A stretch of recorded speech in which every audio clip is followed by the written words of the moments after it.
cualquier duda, me la pueden ingresar al chat mientras estoy dando la clase, o desmutearse y hacerla en forma verbal, no hay problema.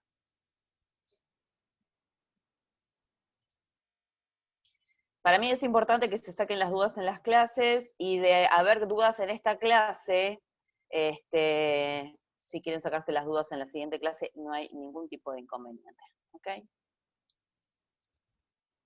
Es la idea, ¿no? Y preguntar, si por más que parezca pavo a veces lo que preguntan, les comento que las dudas en una clase, así sea cual sea, para nada es ninguna pavada, considero yo. Todos necesitamos rememorar ciertas cosas, o hay veces que hay cosas que no las sabemos y está bueno que pregunten, no se queden con las dudas, ¿sí? Yo igualmente al final de la clase pregunto si si quedó alguna duda con respecto a algo, pero si ustedes quieren cortar en la clase para preguntar algo en particular, no hay inconveniente, ¿sí? Generalmente las clases yo pregunto en base, no la primera clase, por supuesto, pero a medida que pasan las clases yo voy preguntando ciertas circunstancias en base a lo aprendido, lo que ya veníamos viendo, ¿sí? Para que ustedes también, para que sea también un poco didáctico el tema, y también chequear más que nada si realmente están captando la info o si les está interesando, ¿sí? Y creo que eso es importante más que nada cuando haces un curso, sobre todo, nada. Sé que es un tiempo importante, es importante para mí porque considero que es importante dar una clase, y yo creo que también es importante para ustedes desde el momento que toman el tiempo de hacer un curso y no de, no sé, salir corriendo después de que está terminando el tema de de la cuarentena.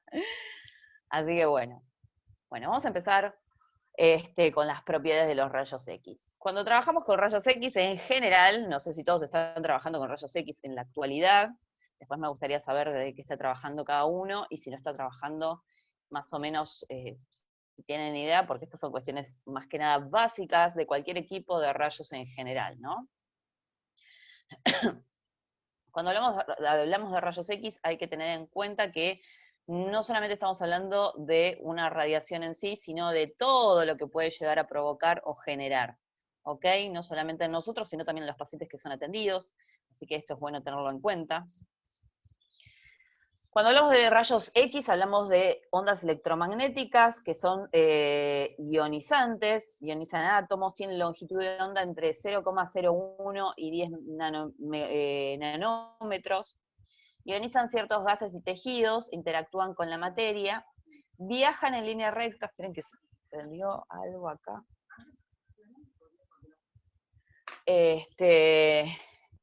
Viajan en línea recta y no necesitan de un medio para propagarse. Cuando hablamos de que algo no necesita un medio para propagarse, aplicamos a que estamos muy expuestos a este tipo de onda electromagnética, ¿ok? Porque generalmente si ustedes dicen, bueno, por ejemplo, la electricidad necesita un medio para propagarse, y sí, necesita un medio para propagarse, que genere, ¿sí? Esa evolución o ese recorrido en sí. En el caso de la radiación, no. Obviamente que hay radiación generada y radiación no generada. Cuando hablamos de radiación generada, hablo particularmente de, por ejemplo, equipos de rayos, y cuando hablo de radiación no generada, hablo, por ejemplo, de isótopos radioactivos, ¿sí? Donde ya de por sí hay una cuestión natural de vida a nivel radiación sobre ellos, ¿sí? Que se expande, ¿no?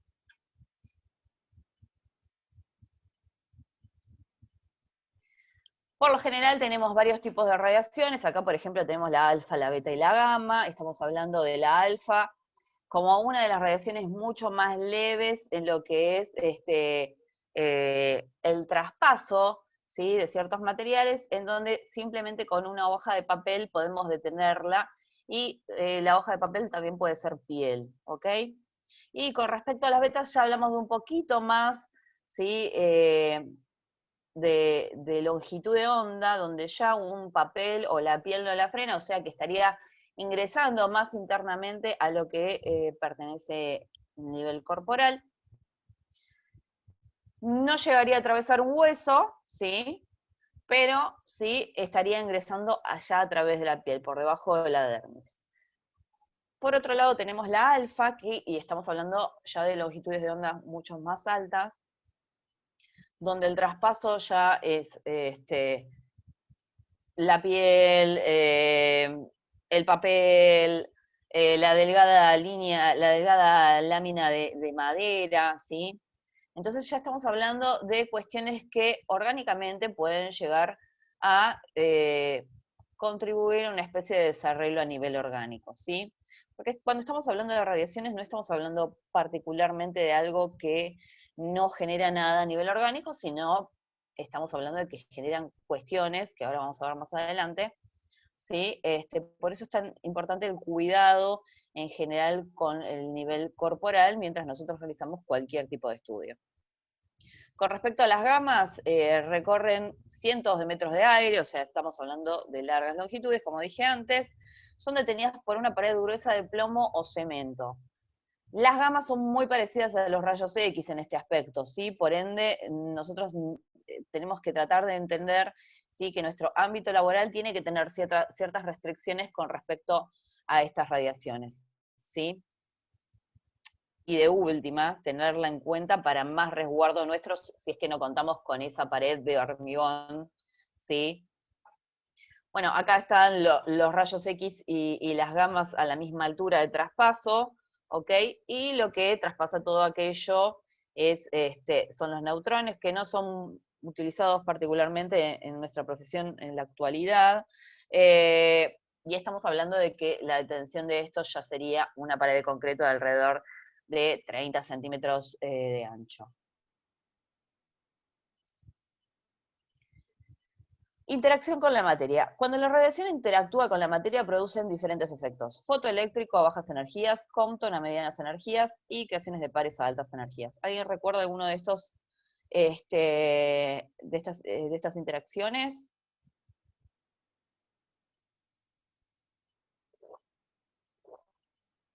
No, bueno, no importa. Me suena la Compton, pero no me acuerdo del nombre nomás. Bueno, no te preocupes. Yo ahora explico una por una, no se preocupen.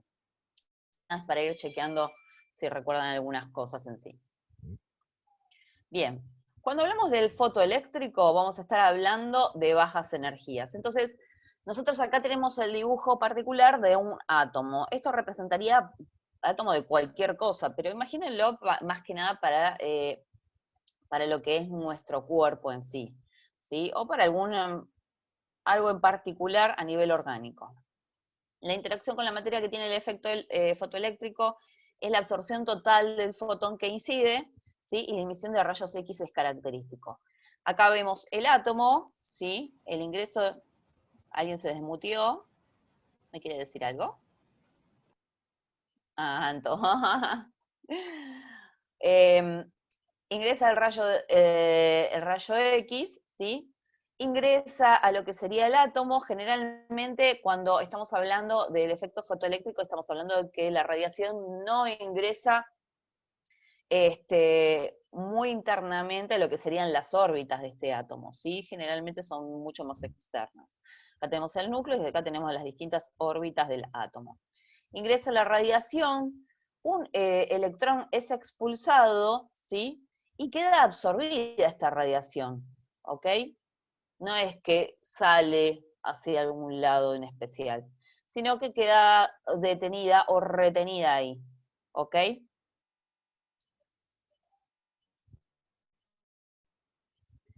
Cuando hablamos del efecto Compton, que ahora Mari que le sonaba, lo que vamos a ver particularmente es un rayo X, ¿sí?, que tiene más energía que el que veníamos viendo en el efecto fotoeléctrico. Estamos viendo una energía moderada, ¿sí? Y acá ya estamos hablando de una provocación en la ionización, ¿ok?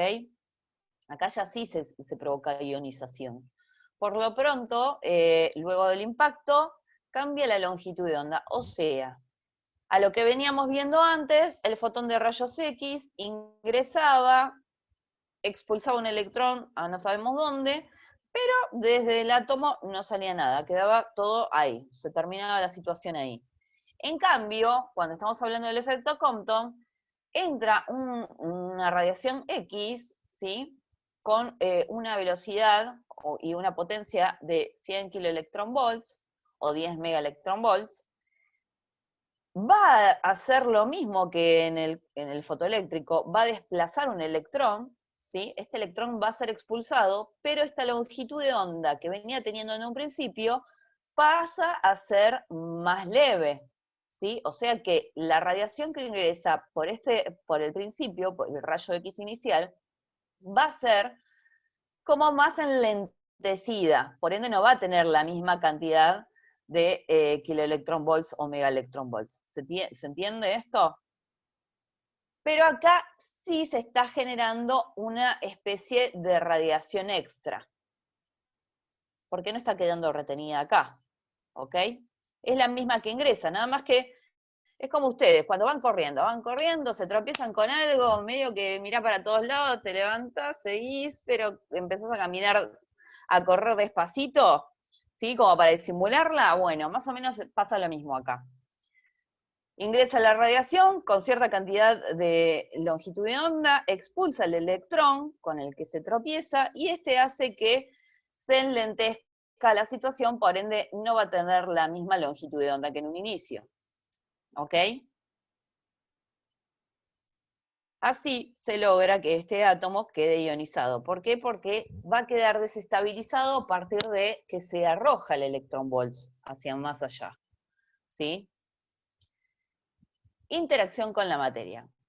Acá vamos a hablar de formación de pares, acá vamos a hablar de una energía quizá un poco más o mucho más potente de la que veníamos viendo con respecto al fotoeléctrico o el Compton. En la formación de pares tenés fotones de energía superiores a 1,02 megaelectronvolt que interactúan con el núcleo, ¿sí? Esta sería la energía que ingresa, en este caso puede ser gamma o X, ¿sí? La energía que ingresa está ingresando con 1,02 megaelectronvolts, ¿ok?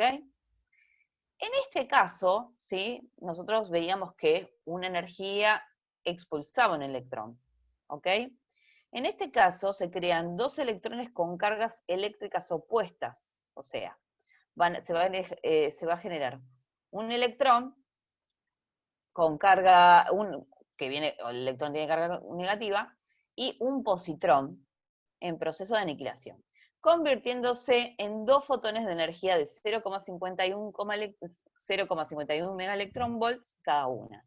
O sea, que ingresa acá con 1,02 megaelectronvolts, ¿sí? Genera una expulsión del electrón.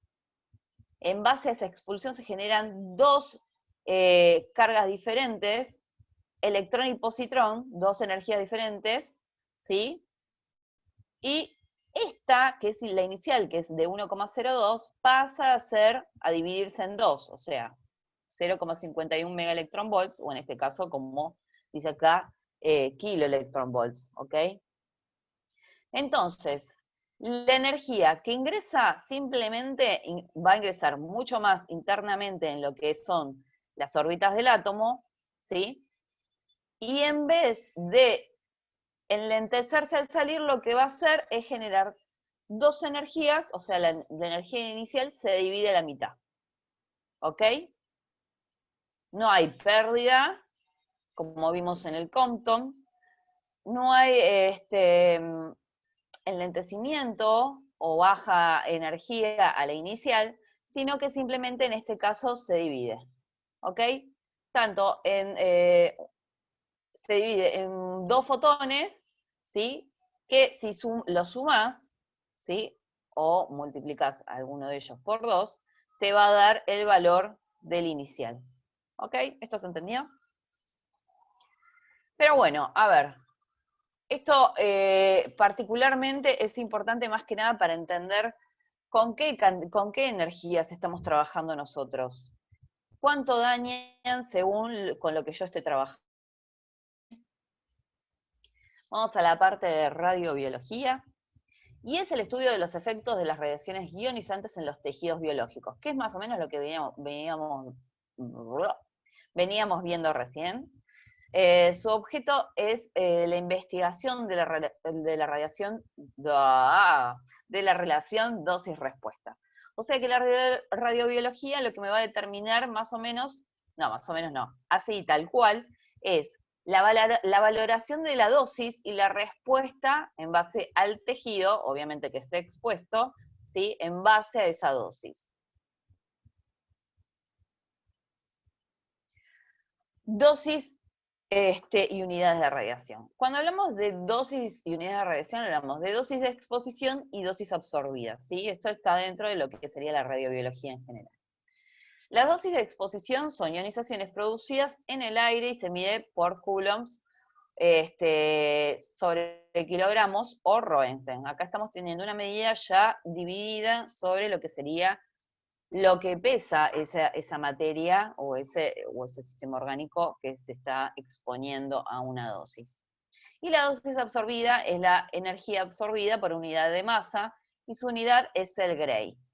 Tiene en cuenta el efecto de las radiaciones en unidad de tiempo. O sea que acá en el principio estamos viendo lo que es la exposición, ¿sí? Según la cantidad de kilogramos, en lo que es la dosis de exposición, y en la dosis absorbida estamos viendo particularmente en cuánto tiempo está expuesta ese cuerpo o ese tejido. ¿Se entiende?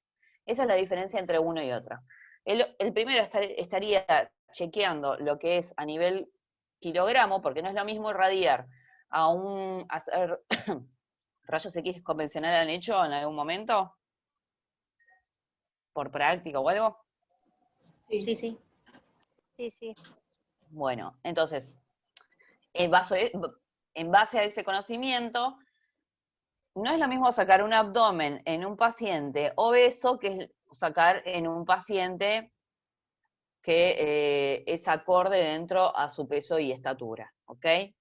Entonces, si yo a un paciente que es delgado le saco un abdomen, voy a tener una técnica en particular y generalmente las técnicas se van a basar de eso en adelante, ¿ok?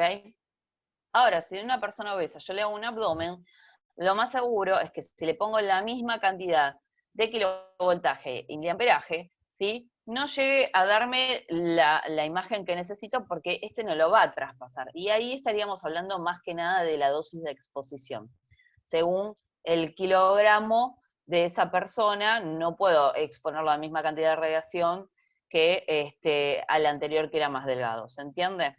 Y con respecto a la dosis absorbida, no es lo mismo irradiarse, y nos voy a poner de ejemplo a nosotros mismos, haciendo una placa radiográfica de tórax, que cuando estamos tirando rayos en un quirófano.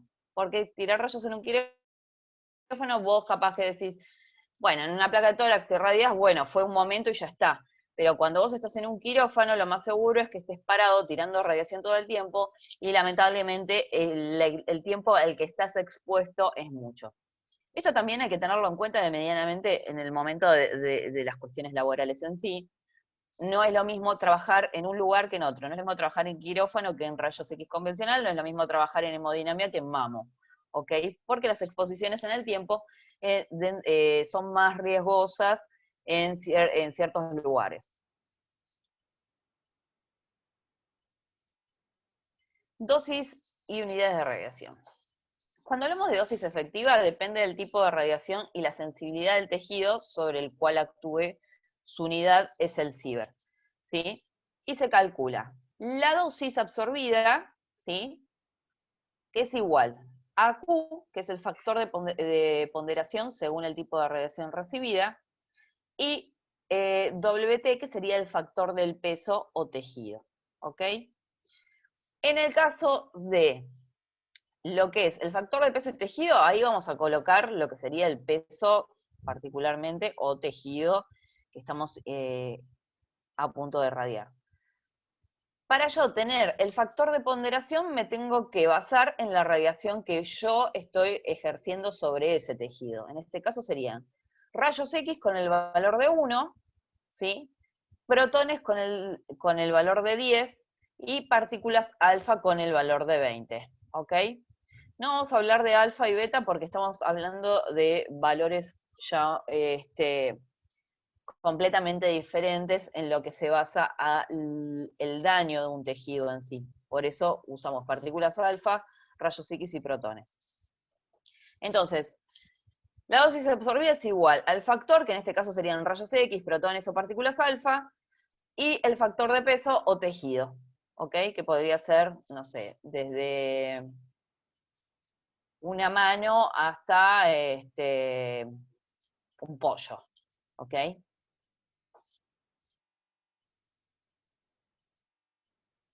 Transferencia de energía lineal. Es la cantidad de energía que una partícula cargada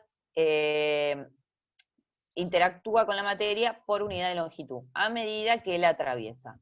O sea, que estamos hablando ya de una cantidad de energía, ¿sí? Donde actúa con la materia y esto genera una longitud, o sea, a medida que lo atraviesa hay una linealidad, ¿sí? En base a que lo atraviesa. Por eso hablábamos de efecto Compton, de efecto fotoeléctrico, ¿sí? De formación de pares. No es lo mismo hablar de una baja energía que de una mediana o una alta.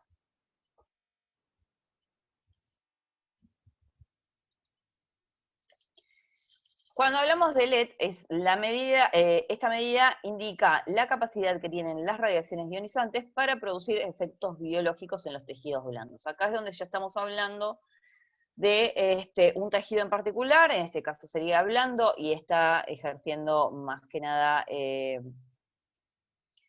focalizar en lo que es el cuerpo humano o el cuerpo biológico en sí, que pueden ser animales también. Y te está diciendo que estas radiaciones ionizantes sobre ese cuerpo pueden generar algún tipo de efecto. Que no estamos hablando de un efecto biológico normal, estamos hablando de que cambiaría el efecto biológico de ese cuerpo, ¿ok? Cuando hablamos de LED, hablamos de esto en sí. Y acá es donde tenemos que empezar a hablar de dosimetría, ¿no? Donde tenemos que hablar más que nada de los cuidados propios. Esto es súper importante porque dependiendo de dónde estén trabajando, es según lo que van a estar expuestos. Y te habla de que es la ciencia que tiene por objeto medir dosis. Particularmente dosis en base, puede medir cualquier tipo de dosis, pero ¿en base a qué? ¿Sí? En base a lo que estoy expuesto, en base a lo que corresponde, porque vos podés tener un dosímetro directamente en una sala de rayos para ver cómo rinde el equipo sacando tórax durante 3 horas, ¿sí? Particularmente es una medición, no implica que sea a favor o no. Nosotros sabemos utilizarla a favor en base a lo que utilizamos generalmente, que es el dosímetro, como resguardo, ¿no? De nuestras mediciones en sí mensuales. Los trabajadores deben realizar 2 tipos de controles, que es la vigilancia radiológica ambiente de trabajo y la medición periódica de las dosis acumuladas por cada trabajador. Esto es importantísimo, chicos, porque cuando ustedes están trabajando con un equipo de rayos, por lo general los equipos, o la mayoría de los equipos, no tienen una evidencia particular como no sé, una sirena, una luz o algo donde te diga que el equipo está en fuga. ¿Ok? Vos podés estar trabajando normalmente, qué sé yo, o no sé, o simplemente al lado tenés un equipo de rayos parado que no sabés si funciona o no, que no sé si les ha pasado en algún momento, pero resulta que el equipo tiene una problemática y está en fuga. Y vos, por más que te quieras proteger, estás expuesto todo el tiempo a esa radiación. O te pasa que pensás que estás sacando placas radiográficas, empieza a fallar, donde no ves imagen, y decís, no, esta es la caja de placas que vino mala, ¿sí? O hay algún problema en particular con el chasis, y a veces ninguna de esas dos son ciertas, sino particularmente que estás hablando de eso, pero la realidad es que el equipo está en fuga, y vos no te diste cuenta y le echaste la culpa al chasis o a las placas. Eso pasa y es terrible porque vos no sabes desde cuándo estás expuesto a ese tipo de fuga, ¿sí? Sí, cuando te des cuenta vas a tratar de tener todos los recaudos posibles como para hacer que ese equipo no esté funcionando. Pero en base a eso ya te chupaste toda la mala energía de la radiación en sí.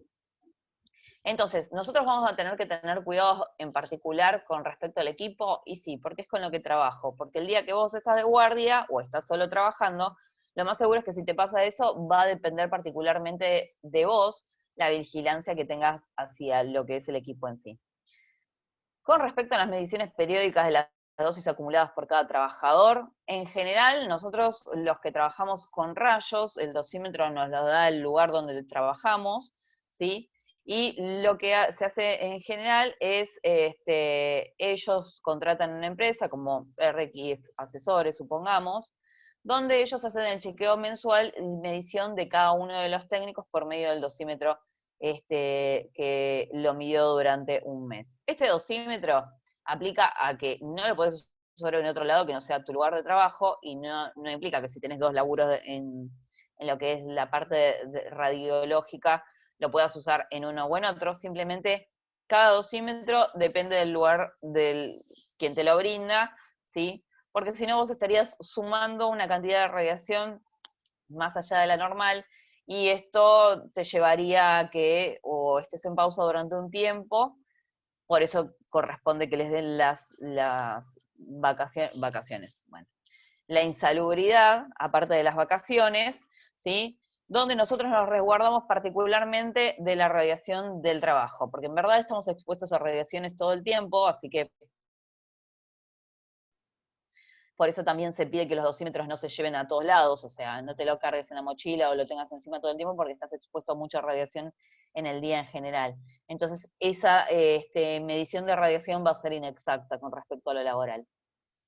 Pero sí es importante tenerlo en cuenta, y en todo caso pedir, porque generalmente los lugares no nos dicen cuánta dosis tenemos mensual, sino que te dan, supuestamente si estás bien, te dan el dosímetro para que lo vuelvas a utilizar desde cero, pero si no, lo ideal es que te tomes la insalubridad y ese tiempo lo tomes para resguardarte de lo que es la radiación X.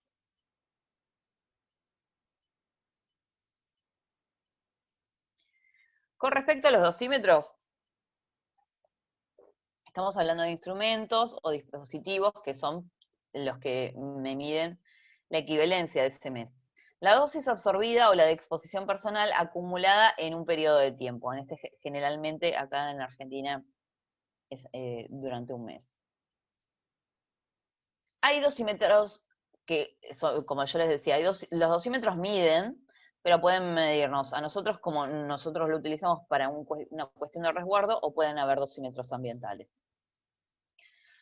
Tenemos la cámara de ionización, el contador proporcional, el detector Geiger-Müller, tenemos detectores de centelleo y detectores de semiconductores. Cuando hablamos de la cámara de ionización, estamos hablando que es sensible a cualquier tipo de radiación, detección de fotones X y partículas beta. Estamos hablando de que medianamente lo que va a medir son los rayos X y las betas. Recuerden que las betas tenían baja energía, ¿sí? Estaban en las alfa, que eran las que no llegaban a atravesar un papel, las beta, ¿sí? Que eran ya atravesaban el papel, y por otro lado las X, o sea, que va a estar midiendo estas dos y nada más, ¿ok? Recuerden que las beta tienen una moderación en base a ya atraviesan el tejido dérmico, ¿ok? Con respecto al contador proporcional, discrimina las radiaciones de distintas naturalezas de partículas alfa y beta. O sea que estamos hablando de las que tienen menor penetración en sí. Por otro lado tenemos el detector Geiger-Müller, que es un medidor de actividad y tiene mucha sensibilidad. Estamos hablando de que este detector mide cualquier tipo de radiación, porque no especifica si es X, gamma, alfa, beta, no. Cualquier radiación automáticamente él puede discriminarla, ¿ok? Detectores de centelleo, resolución mayor a la obtenida con cámaras de ionización, que es la que vimos en un principio, digamos que es más detallada que lo que es la cámara de ionización. Y por otro lado tenemos los detectores semiconductores, que tienen detección de rayos X y de gamma, que digamos que serían las más altas. Por lo pronto, de todas estas, el más utilizado es el detector Geiger-Müller. ¿Sí? ¿Por qué? Porque tiene sensibilidad ante todas las radiaciones. Vieron que cada uno tiene una radiación en particular que llega a detectar. Pero el Geiger-Müller es el más utilizado en general con respecto a lo que son los entes nucleares debido a la sensibilidad que tiene en general con las radiaciones en sí.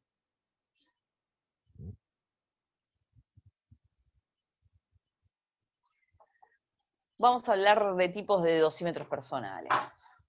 Bueno, el dosímetro film o fotográfico es el que todos utilizamos generalmente, ¿sí? El cuadradito rojo, azul, dependiendo de la empresa. Tenemos dosímetros de termoluminiscencia, ¿sí? Dosímetros por luminescencia ópticamente o estimulada, o dosímetros OSL, y dosímetros digitales. Los dosímetros digitales no serían una cuestión cercana a nosotros, están muy lejos de eso. Los de termoluminiscencia generalmente no se utilizan, acá en Argentina existen, pero existen por cuestiones más que nada del ente regulador nuclear, no para la habilitación específica de un equipo en sí, sino para lugares donde pueden haber altas circunstancias de radiación, ¿sí? Altas exposiciones de radiación. Y el de termoluminiscencia tampoco es muy utilizado, alguna que otra clínica quizá. Bueno, acá tenemos, para que más o menos visualicen, estamos hablando, estos serían como estos son los que utilizamos generalmente. ¿Sí? Estos de acá. Que a ver, ¿son malos? No, tienen una exactitud como la mayoría de los dosímetros. Lo que pasa que no es lo mismo que, suponete, en una fuga de algún equipo, no es lo mismo que te tire cuánta radiación estás chupando en ese momento, que después de un mes de que la chupaste, te digan, te chupaste toda la radiación habida y por haber, tenés que entrar en periodo de insalubridad. No. Acá te dice directamente a cuánto estás expuesto en radiación en ese momento, ¿se entienden? Es como mucho más verídico en lo que pasa en ese instante, ¿ok? Bueno, después tenemos pulseras y anillos, ¿sí? Estos son los OSL, los de termoluminiscencia, que van enganchados como lapiceras en sí, en lo que son las chaquetas y demás. Estos generalmente son los que se tendrían que utilizar para situaciones como quirófano y hemodinamia, donde vos estás expuesto, ¿sí? A ver, vamos a ser realistas en algo. Cuando estamos tratando de resguardarnos de la radiación, usamos chalecos, en algunos casos, y muy pocos, gafas plomadas, pero no utilizamos guantes o chalecos con manga, ¿sí? Utilizamos solamente el chaleco, la protección tiroidea, y alguna que otra cosa como para resguardarnos, porque a pesar de que nosotros no veamos la radiación, estamos expuestos a ella, y estamos expuestos en general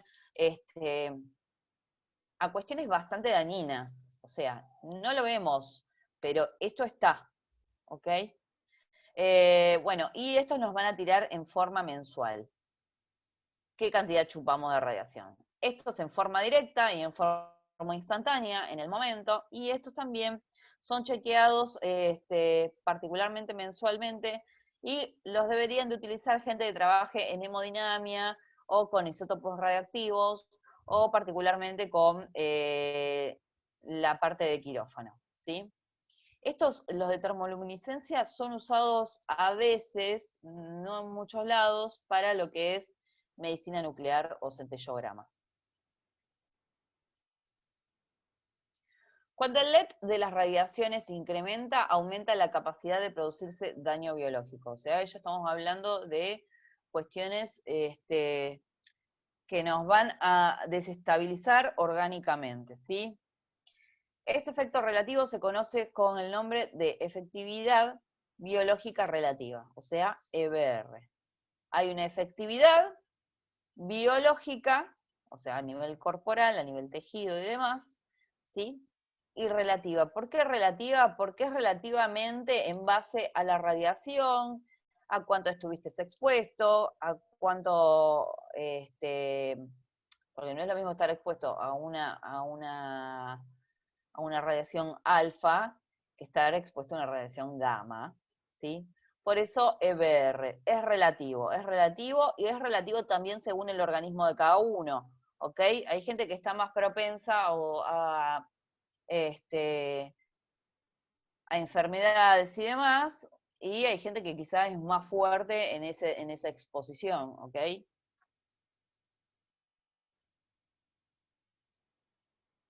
Factores de dependencia de los efectos biológicos. Uno de los factores de dependencia es el poder penetrante de la radiación. Es lo que les decía antes, no es lo mismo alfa, beta que rayos X o gamma, ¿ok? La energía y nivel de exposición en la radiación, porque no sé, ustedes habrán escuchado hablar de Fukushima o Chernobyl, ¿sí? Bueno, para los que no se acuerdan o no saben, fue una explosión nuclear, ¿sí? Que se generó en un lugar donde, si no recuerdo mal, es por generaban energía ahí, pero utilizaban como inicial cuestiones nucleares en sí. Bueno, todo esto se despelotó, se desreguló, explotó todo. Y esta radiación, obviamente es imparable. Hoy por hoy, el reactor nuclear que explotó en Chernobyl sigue largando radiación, y tiene para eternidad casi. No es lo mismo estar expuesto a la radiación, estar a 2 metros de Chernobyl, que estar a, no sé, un continente de distancia, ¿se entiende? Porque recuerden que a pesar de que la radiación, ¿sí? No necesita longitud de onda, sí, en el espacio, ¿sí? Se disipa, ¿ok? Entonces, no es lo mismo estar sacando una placa de tórax al lado del paciente que sacando una placa de tórax a 10 metros del paciente, ¿sí? Esto es lo que hay que tener en cuenta. Las propiedades químicas de las fuentes radioactivas también hay que tener en cuenta. No es lo mismo, no sé si alguien alguna vez, o algún familiar, o ustedes, alguno se hizo algún estudio de centellograma. Generalmente el centellograma aplica por medio de un fármaco, injertarle algún isótopo radioactivo al paciente, y el paciente durante un tiempo va a estar eliminando radiación. Durante cierta cantidad de tiempo, porque cada isótopo radioactivo, dependiendo del que usen, ¿sí? Tiene una vida media, no es que el pibe que va caminando allá es Chernobyl en persona, ¿no? ¿Se entiende? Esta vida media puede llegar a durar generalmente alrededor de un día o 3 días, dependiendo de lo que necesite para hacerse el estudio del paciente. Y obviamente también es muy importante como factor el poder ionizante de la radiación, ¿sí? Cuando estamos hablando de isótopos radioactivos, estamos hablando de isótopos radioactivos de baja ionización, ¿sí? Donde no generan un malestar en ese órgano donde se instauraron en ese momento, sino que particularmente es para diagramar una visualización. Tampoco es que te hace súper bien estar tomando o inyectándote isótopos radioactivos, pero esto no generaría un malestar orgánico en ese paciente, ¿ok?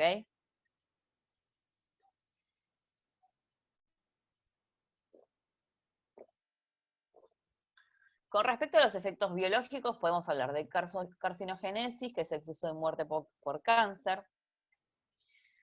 Anteriormente, cuando los controles en sí no estaban con respecto, a ver, radiología, uno no empieza como técnico radiólogo Anteriormente uno era un auxiliar, y el auxiliar, o sea, no era que tenía una preparación como la que tienen hoy por hoy ustedes, sino que simplemente era mandarse a hacer. Bueno, alguien sabe sacar una placa, era como anda y tráeme esas carpetas, una cuestión así. ¿Sí? No había como una instrucción tan importante y tampoco había un control tan importante en base al trabajador que estaba en radiación, ¿sí? Así que algunos casos fueron muy normales en ese momento de exceso de muerte por cáncer, ¿ok? La mutagenogenesis, que es la exposición de los padres a las radiaciones, efectos en siguientes generaciones, o sea que son personas, esto se vio mucho en Chernobyl, personas que fueron expuestas a grandes mediciones de radiación, ¿sí? Donde orgánicamente no presentaban nada, pero en el momento de ser padres generaba una vida con cuestiones de desarrollo mutante, ¿sí? Donde ya el descontrol a nivel cromosomas y genético fue desregulado previamente por esta situación de exposición. Y por otro lado, también tenemos la teratogénesis, que es la exposición en el útero, la muerte preimplantación, y tiene anomalías congénitas en general. Estos, por ejemplo, son algunos de los efectos tempranos. A ver, no estamos expuestos a Chernobyl, gracias a Dios. Ya pasamos la pandemia, así que, o estamos en proceso de pasarla, así que lo único que nos faltaría es pasar por algo así preferible que no. Pero estas son cosas que se pueden dar normalmente si nosotros no tenemos los cuidados que se dan en base a estar expuestos. Esto sería un ejemplo de lo que es mutanogénesis, ¿sí? Padres expuestos a la radiación que parecían no tener nada a nivel físico, pero llevaban a tener bebés con estas malas formaciones. Pero otras cosas a las que nosotros, por ejemplo, estamos muy expuestos es que si no tenemos los cuidados suficientes, podemos llegar a tener mucha pérdida de caída del cabello al punto de llegar a una alopecia, ¿sí? Y por lo general cuestiones en la piel, porque la piel es una de las cosas que está primeramente expuesto hacia nuestro nivel visual, ¿ok? Bueno, acá vemos cómo uno de los pulmones, estas son formaciones tumorales.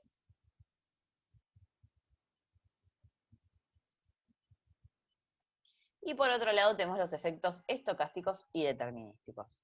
Los efectos estocásticos son efectos biológicos que pueden llegar a producirse o no. O sea, cabe la posibilidad de que sí, como cabe la posibilidad de que no. Ocurren a bajas dosis, por eso, si estás expuesto a una baja dosis, depende, si vos sos muy débil a nivel inmunológico y demás, capaz que estar expuesto a una baja dosis te puede generar, no sé, prurito en la piel, o alguna descamación en general, justamente por el tema de la radiación, o hay gente que realmente no le hace absolutamente nada, ¿no? Por eso depende mucho de uno, de su calidad de vida, de los cuidados que se generan, ¿no? No tienen un umbral, o sea, no tenemos un determinado de que si vos estás 2 minutos sacando una placa de tórax, lo más seguro es que te salga una reacción en la piel, ¿ok? La probabilidad de que suceda es en función a la dosis recibida, pero hablamos de bajas energías, ¿ok?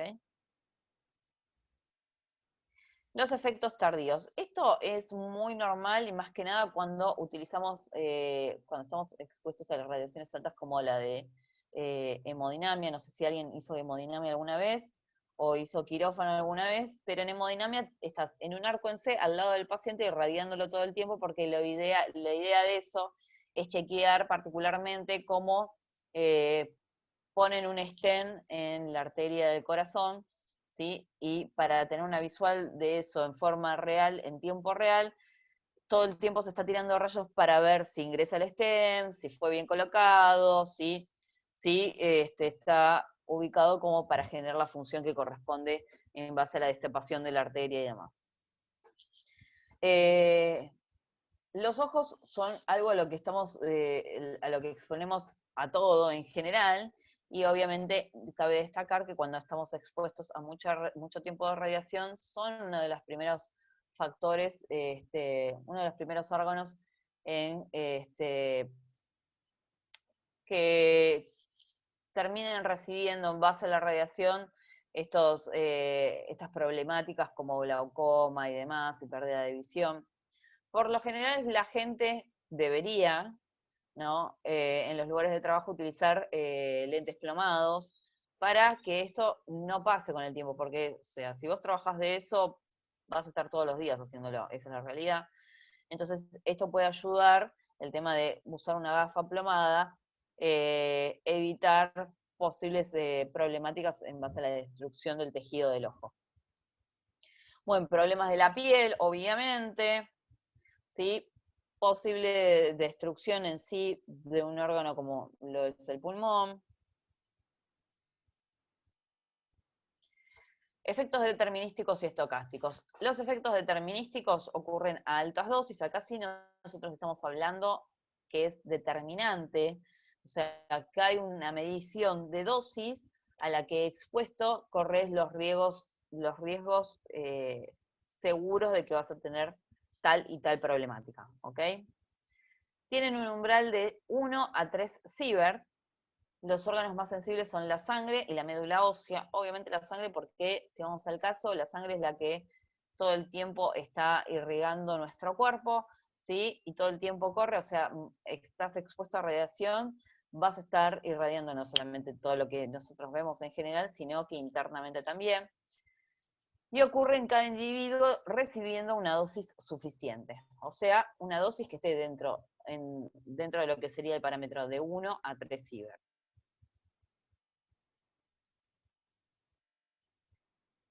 Respuesta a la dosis. Pueden producir efectos tempranos o precoces o efectos tardíos, ¿sí? Los tempranos son los más palpables o sensibles ante esa situación, ¿ok? Los tardíos son los que cuando decís, y yo antes no, pero hace un año que, desde que estoy trabajando acá, y uno empieza a pensar en toda la información que tiene en sí y a todo lo que uno estuvo expuesto en sí.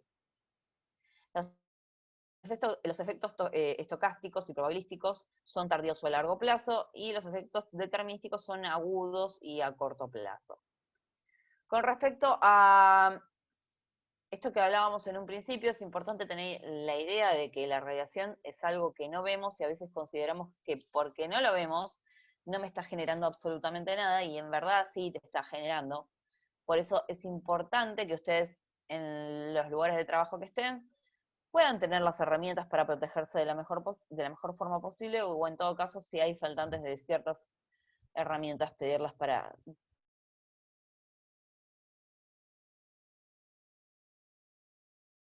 protegerse, ¿no?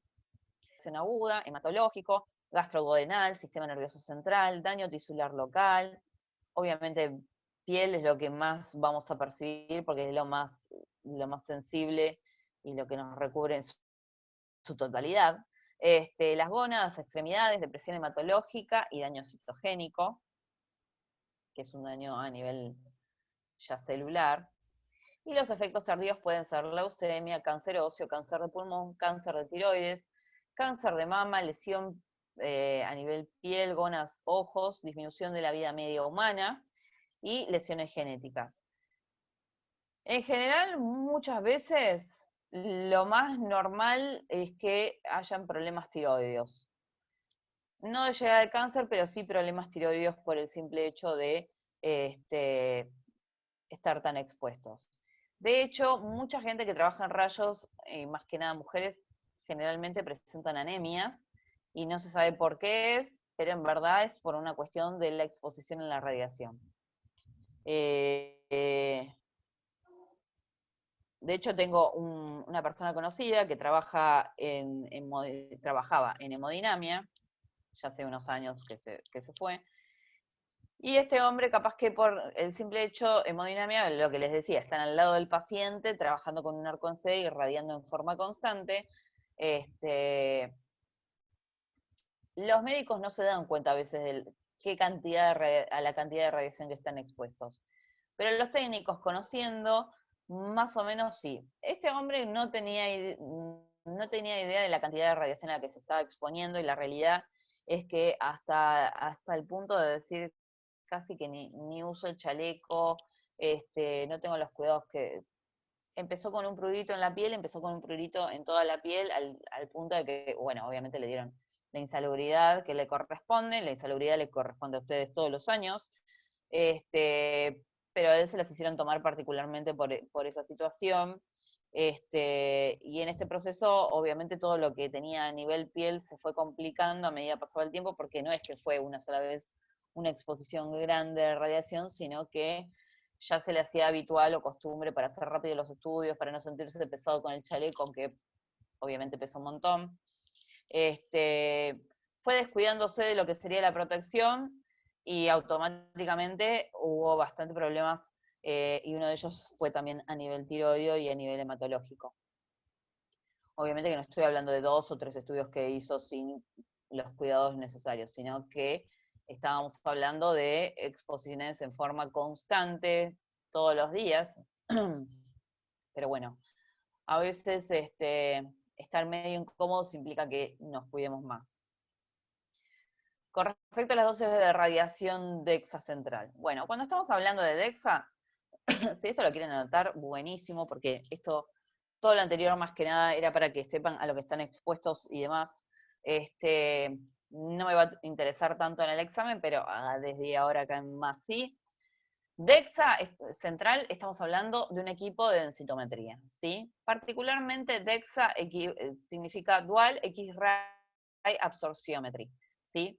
Esto es súper importante porque cuando ustedes le pregunten lo que es DEXA, no estamos hablando de un equipo, estamos hablando de la tecnología en sí, ¿sí? Esta es DEXA, Dual X-Ray Absorptiometry. Muchas palabras yo se las voy a decir en inglés porque hay muchos software con los que vamos a trabajar, puede ser que esté presentado en inglés o en español, ¿sí? Entonces, DEXA es dual, de 2, ¿sí? X, RAY, al lado, R-A-Y, absorciometry, con Y final. ¿Qué sería absorciometría? Y estamos hablando de dosis pequeñas entre 5 a 10 milirem, ¿ok? Son dosis meramente pequeñas, ¿sí? Las dosis recibidas por el técnico deben ser mínimas. ¿Y nosotros cómo vamos a generar que estas dosis sean mínimas? Particularmente uno de los equipos que menos radiación tira justamente es un equipo DEXA. Para que se den una idea, un densitómetro puesto nuevo, habilitaron un densitómetro nuevo en un lugar privado donde yo trabajaba. Obviamente que la habilitación depende del ente regulador nuclear argentino, ¿sí? No es que dicen, yo me pongo un densitómetro y ya está, no. Hay toda una movida atrás. Y el chequeo es que el equipo trabaje bien. La medición generalmente que se hace del densitómetro en base a donde vos estás trabajando tiene que ser de valor 0. ¿Con qué hacen las mediciones ambientales? Con el Geiger-Müller, que fue el dosímetro que yo les explicaba antes, donde medía tanto alfa, beta, gamma, X, era sensible a todas las radiaciones. Bueno, esto es lo que utilizaron particularmente para chequear cuánta radiación tiraba el equipo y cuánta radiación llegaba hacia mí en el momento de trabajar con el equipo. Para que se den una idea, la única instancia de protección que yo tengo para hacer un estudio de densitometría es la lejanía, y tampoco es mucha. De hecho, yo estaba al lado del equipo, porque los consultorios de densitometría no son grandes, no estamos hablando, ¿viste? Como si fuese particularmente el equipo de rayos convencional donde tenés una sala grande, no. Son consultorios chiquitos donde solamente entra en el equipo, vos y una zona de recorrido del lugar en base a cómo te tengas que movilizar en lo que respecta al posicionamiento del paciente y que el paciente se saque la ropa y tenga un lugar donde dejarlas. Entonces, no son lugares grandes. El tema es que yo estaba sentada al lado del equipo, ¿sí? Generalmente con medio metro que estés alejado del equipo, o a lo sumo que tu posicionamiento con la computadora sea del lado de los pies, es donde menos radiación vas a absorber. De hecho, no llegaba nada con el Geiger-Müller. La medición inicial fue mientras yo realizaba un primer estudio con el equipo. La medición que el ingeniero se posicionó al lado del equipo mientras se realizaba la densitometría, y ahí llegaba un valor de 0,00001, y puso el Geiger-Müller al lado mío y generaba directamente un valor de 0 total. Entonces, para que se den una idea, en base a todas las posibilidades de trabajo que tenemos, densitometría es la que nos genera posibilidades de todas las patologías o situaciones circunstanciales en base a la radiación absorbida. ¿Ok? Las dosis recibidas por el técnico son mínimas en general. No, ahora, si vos me decís, estoy haciendo una densitometría y me pongo al lado del paciente mientras haces la densitometría y te digo, no, no te conviene. No vas a sufrir una absorción de radiación terrible, pero la idea es que no absorbas absolutamente nada porque es a lo que te vas a dedicar. Las dosis máximas permitidas al público son de 1 milisievert, ¿sí? Pero las ocupacionales son de 2 milisievert por año, o sea que nosotros en total en 5 años debemos absorber alrededor de 10 milisievert totales. Imagínense que ya de por sí son 2 milisievert año, estamos hablando de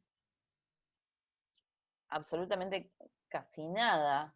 Recuerden que los efectos estocásticos tienen un parámetro de valoración de 1 a 3 milisievert, ¿sí? Pero de una sola vez, no en valores anuales, ¿no? De exposición en tiempo, ¿no? Estamos hablando particularmente de que de una sola vez en lo que genera una situación patológica con respecto a nuestra exposición, tiene que ser absorbida de una sola vez en 1 a 3 milisievert. Nosotros por año solamente podemos absorber 2 milisievert, ¿ok? Generalmente el público ni siquiera llega a esta cantidad de exposición, dependiendo de la patología. Hay pacientes que tienen capaz enfermedades como cáncer de mama y están expuestos porque hacen el tratamiento con rayos para eliminar lo que sería el tumor o las células cancerígenas, más las tomografías, más generalmente los mandan a hacer densitometrías, más la placa radiográfica para ver cómo están ciertas zonas, por ejemplo, tórax es muy habitual que le saquen, ¿sí? Entonces, a las mamografías de chequeo después están muy expuestos, pero aún así no llegan generalmente a 1 milisievert. Seguridad y radioprotección. Para la radioprotección y seguridad del paciente utilizamos el principio ALARA. ¿Alguien recuerda qué era el principio ALARA? ¿No? Bueno, no importa. Sí, yo me acuerdo. ¿Quién me habla? Débora. Yo, Débora. Débora, decime, ¿te acordás? Sí, es tan bajo como sea razonablemente posible. Sí, tal cual. ¿Lo leíste del Power? No, No, no, no. igualmente nada. Ah, no, ahora me Ah. di cuenta que estaba. No, no, es que yo estudié mucho lo que es protección radiológica, entonces lo tengo, lo tengo. Bueno, exactamente, es lo que dice la compañera. Es generar la mayor optimización del estudio, cualquiera vaya a ser, ¿sí? Con la menor cantidad de radiación posible, ¿sí? O razonablemente posible, porque es lo que les decía antes, yo no puedo exponer a sacarle un tórax a una persona delgada con la misma radiación a ser una persona mucho más corpulenta. ¿Por qué? Porque no va a ser razonablemente posible razonable la radiación en base a lo que yo quiero obtener, que es una placa radiográfica, porque no lo va a terminar traspasando, ¿se entiende? Bueno, lo primero que tenemos que tener es la optimización, que es la calidad de imagen a bajas dosis. Y esto es particularmente lo que nosotros vamos a tener con respecto a densitometría en general. Vamos a trabajar con muy bajas dosis y vamos a tener realmente un una óptima valoración a nivel visual, perdón, cuantitativo y cualitativo. La justificación. Aguárdame un momento porque me agarró un ataque de tos. La justificación, el porqué del pedido del estudio por el médico. Generalmente, en las órdenes en general, tiene que haber ya de por sí un diagnóstico que supuestamente es la justificación de la realización de ese estudio. Pero nosotros no siempre nos tenemos que basar en los parámetros habituales que tenemos en general. Por ejemplo, tener idea más o menos de lo que le pasa al paciente, ¿sí? Ahora, si vos, por ejemplo, cosa que no es justificable, a ver, que le saquen una placa radiográfica de abdomen a una paciente que tiene un embarazo, que está procesando un embarazo. Y sí, tiene que haber una mega justificación para que yo haga esa placa, ¿sí? Y de última, que el médico se haga cargo de esa justificación y me lo ponga en la orden, ¿ok? Esto es importante. Con respecto a la protección radiológica, estudia los efectos de las dosis producidas por las radiaciones ionizantes y los procedimientos para proteger a los seres vivos de sus efectos nocivos, siendo un objetivo principal los seres humanos. O sea, vamos a utilizar justificación, optimización y también limitación de dosis, ¿sí?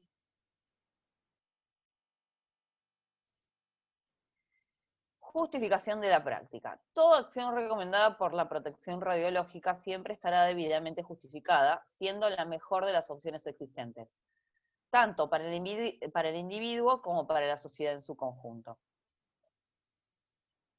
A ver, hay cuestiones, bueno, Débora no me va a dejar mentir, no sé qué estudiaste Débora en sí, pero todos sabemos que a veces las clínicas privadas o los lugares de trabajo no están debidamente a nivel estructura organizados para el resguardo de los técnicos. De hecho, hay muchas veces que las salas donde esperan los pacientes son muy cercanas o son contiguas a la zona de radiación donde nosotros estamos haciendo rayos X convencional.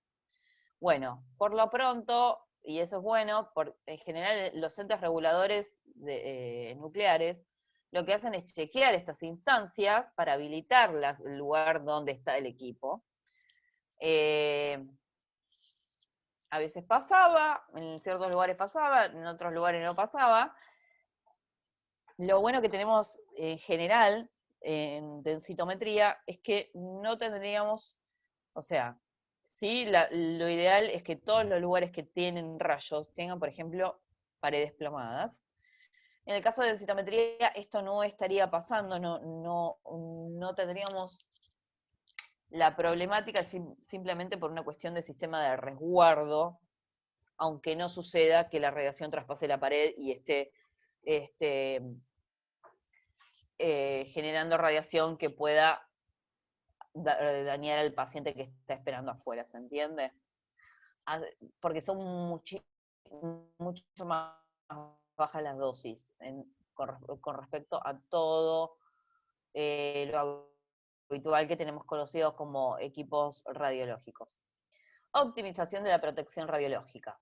La magnitud de las dosis individuales, el número de personas expuestas y la ocurrencia de exposiciones no esperadas deben ser mantenidas tan bajas como razonablemente sea posible, teniendo en cuenta factores económicos y sociales, ¿sí? Esto es importante porque, o sea, la optimización de la protección, a ver, no es lo mismo, a ver, debería de ser lo mismo o mejor, y tenerse en cuenta, ¿sí?, la protección en un hospital que en una clínica privada. Generalmente uno considera que la clínica privada tiene más probabilidades de cuidados y resguardos hacia la gente que trabaja y hacia los que están yendo a ese lugar a ser atendidos. Bueno, a veces no pasa la circunstancia, y los hospitales a veces tienen mucho más resguardo que las clínicas privadas porque al ser instituciones que pertenecen a lo que sería el país donde vivimos, ya están construidos y habilitados desde otras funcionalidades en un principio, ¿ok? Eso se puede ir gestando y pueden ir incorporándose a nivel estructural y generando más lugares, supongamos, para poner un tomógrafo, pero todo tiene que haber tras de eso toda una habilitación general que quizá antes no se tenían esos resguardos porque no se tenía idea de lo que era la radiación en sí. Bueno, acá lo que podemos ver es una técnica, ¿sí? Con lo que sería su protección personal, a lo que respecta a un chaleco. Hay chalecos que son súper livianos, no todos los lugares lo tienen. O sea, ¿podés usar un chaleco de plomado mientras haces una densitometría ósea? Sí, tranquilamente lo podés hacer. Lo que pasa es que esas 4 horas que vos tengas que interactuar con el paciente, no sé, supongamos que es un resguardo que vos quieras tener en forma extrema y absoluta tuya, está perfecto, lo podés hacer, pero creo que vas a tener problemas más de columna que otra cosa. Guantes plomados, que no son normales casi, no los he visto en muchos lados. Gonadales, que bueno, estos ya no son para nosotros, no es que estás haciendo un estudio de hemodinamia, ni estás en quirófano con los protectores gonadales, estos son para los chicos. Obviamente, esto sí lo tenemos que usar, más allá de que parezca una pavada. Los pacientes, no sé, últimamente están pidiendo si le pueden dar una protección, si tienen que asistir a alguien, una protección tiroidea, porque consideran, y el chaleco también, consideran que la radiación es mucha. Bueno, en verdad no tienen idea, lamentablemente. La otra vez vi un meme que me encantó porque a la señora le habían dado un chaleco, ella pidiendo un chaleco y una protección tiroidea, y se lo terminó poniendo como vincha, no sé, la señora no entendía mucho del tema de tiroides. Y por supuesto, las gafas plomadas, que salen una fortunita importante, pero si ustedes tienen la posibilidad de, para cualquier tipo de estudio como quirófano y hemodinamia, donde ustedes estén expuestos en forma constante, lo pueden usar completamente, no es que pesa 5 kilos. Cuando hablamos de seguridad en DEXA, se controla mediante la aplicación. Esto es lo que yo voy a aplicar en base a cuando trabaje con un equipo de densitometría, principalmente con la distancia, ¿sí? Cuanto más cerca del equipo esté, y no voy a chupar radiación, pero tampoco me voy a exponer porque tengo que pegarme al equipo para hacer el estudio de densitometría. Desde ya te digo, el estudio de Geiger-Müller, o el chequeo con el Geiger-Müller, al lado mío, sobre mi persona, dio 0. O sea, la radiación ni llegaba. Estamos expuestos a absolutamente nada de radiación. Pero eso no quita que yo me tenga que cuidar, ¿ok? Así sea cualquier cosa que esté realizando, más que nada con radiación de por medio. Protección. Algunos lugares te dan una mampara, una especie de biombo chico plomado, ¿sí? Que, con unas rueditas que vos lo vas acomodando en base a mayor cuidado. Chequeo del equipo. Anto, me ibas a hablar? Sí, yo tengo, Sí. justo estabas hablando de eso, yo tengo cuando hago densitometría, tengo como un vidrio plomado. Buenísimo, usalo. Un vidrio que me ocupa todo lo que sería la computadora y el teclado y la silla. Listo. Vos, si no tenés ese vidrio, ¿de qué lado estás ubicada en lo que sería el equipo? Y yo estaría sentada acá, como estaría sentada acá, y tengo el equipo, ponerle a 1 metro. Buenísimo, mejor. 75, 1 metro. Sí, mientras vos tengas alrededor de 50 centímetros de distancia del equipo, ya estás. Sí. O sea, ¿qué equipo tenés? Un Olorgy Dexa. Uno ¿Un de los Hologic? nuevos. Sí. Ay, qué lindo. Bueno, después saca fotos. Es hermoso, sí, funciona rapidísimo. Sí, todos los equipos nuevos funcionan muy rápido. Lo que sí, bueno, sí, ¿me decías? Para cuerpo entero, wall body, 1 minuto 74. sí, todo, un minuto, lo que está hablando la compañera es que para hacer un cuerpo entero, o sea, lo que es el esquema de todo el cuerpo, desde el inicio del cráneo hasta el fin del dedo gordo, ¿sí? Es la rapidez que tiene para generar la imagen. Bueno, nosotros vamos a ver imágenes a nivel resolutivo en base al estudio. Un minuto de un chequeo, un escaneo general del cuerpo con tanto detalle como tiran los densitómetros, es una barbaridad. Yo he trabajado con equipos muy viejos y actualmente trabajo con un Prodigy, que es de General Electric. También acá se van a hablar de marcas, justamente porque por más que nosotros tengamos distintos equipos, ¿sí? Puede ser que el diagnóstico del tratamiento no sea igual debido justamente a la base de datos del software de cada fabricante. ¿Ok? Pero bueno, buenísimo si tenés el vidrio, buenísimo si tenés la distancia. Si no tuvieses el vidrio, ¿iniciaste con ese equipo? No, yo trabajé con un Olorgy también, pero mucho más viejo, por ejemplo, un Olorgy, no sé, de 2014, Claro. 2015. Era más viejo. No son malos los más viejos, pero pasa que de tanto usos se le tardan un montón, se te empieza a fallar el software, y viste que depende de qué médico, quién sea el dueño, si decide arreglarlo o no, viste, porque como eso sale en dólares. Claro, bueno, y ahora estamos más complicados es todavía. guita sí, no, olvídate. Así que cuídalo como oro, Antonella. Bueno, que Antonella tenga el vidrio es genial. No porque ella se vaya a irradiar y después salga color verde en medio de la oscuridad, porque no va a pasar eso. Por eso también es importante que Anto sepa que desde el momento que habilita en un lugar con un equipo, así sea nuevo, o habilita en un lugar con un equipo medianamente nuevo, el chequeo sí o sí de habilitación se tiene que hacer sí o sí, si no, digamos, no podría estar funcionando. Primero y principal porque no es como una computadora que la enchufás y automáticamente ya arranca, no, tiene todo un proceso electrónico súper importante, tiene que estar chequeado por el ingeniero del equipo, más allá del fabricante, es todo una menezunda de cosas.